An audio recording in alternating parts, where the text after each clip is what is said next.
woman. She's again of Iranian descent. She's a Swedish member of the European Parliament as well. She lopped off her hair, and you'll see those pictures in just a bit. We'll put that out for you, during a speech in the European Union Assembly. And she did this in solidarity with anti-government demonstrations that are currently going on in Iran. Let me remind you that around 200 people have died in these protests, including 19 children. Abir Al Sahlani is now joining us on the broadcast. Abir, thank you very much for joining us. We saw what you did in the European Parliament. I know you were making a point, you were articulating a point, speaking on behalf of the many, many women who are out on the streets of Iran as we speak. Help me understand why you did what you did. Well, I do believe that these kind of actions, and not only mumbling the press releases, are very important for the women in Iran. The women in Iran who has been taking to the streets for 4 weeks time now, shouting on the tops of the lungs that all they want is freedom, human rights, democracy, rule of law, have said that they can carry out their own revolution, this feministic revolution. What they need from us, from the international community, is to actually choose sides. Either you choose side of freedom and the women, or you choose side of the mullahs and the oppressors. And my action, I do believe, and other women's actions in the EU, in Europe, on other sides of the world, are very important. International solidarity is important. You know, we understand that the protests are ongoing. It has been around 25 days now, and despite the killings, despite the arrests that have happened in Iran, those protests go on. We also understand that the Iranian regime is under immense international pressure. Do you think things on the ground will change, or do you see the Iranian regime coming down on the women who are out on the streets with a heavier hand?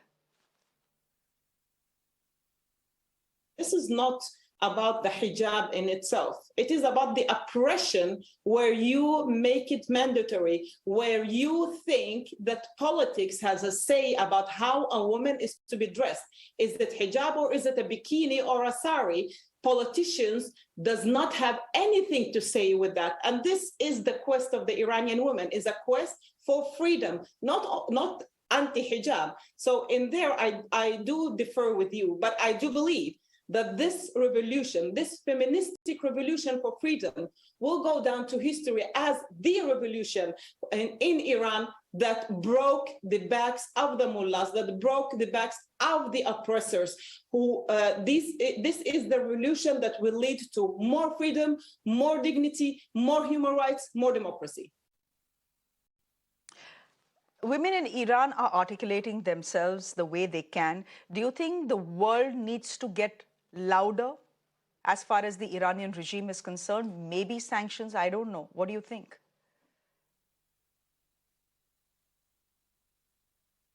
Yes, I mean, enough with the mumbling, enough with the press releases. Now we have to take concrete actions.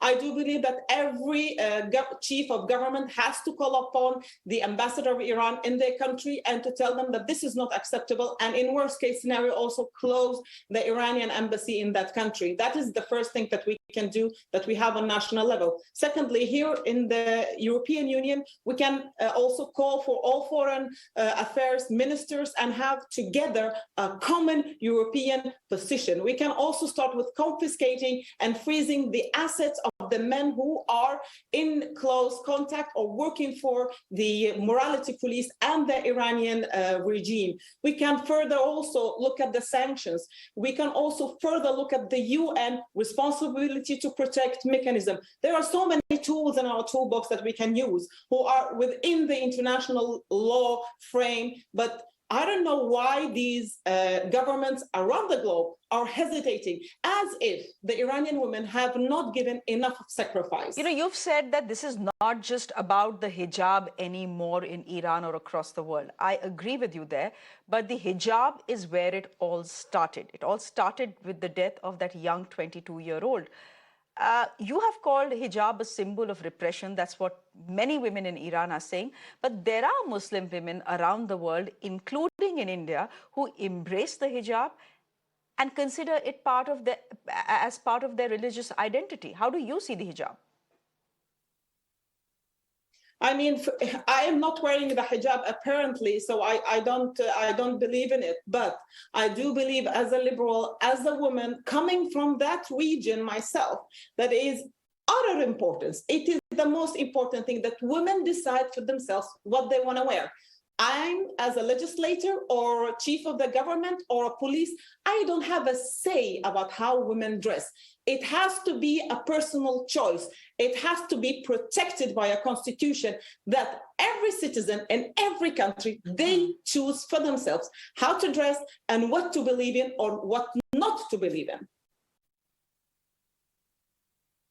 Abir, it was a pleasure having you here on the show on Urban Debate. Thank you very much for joining us. On that note,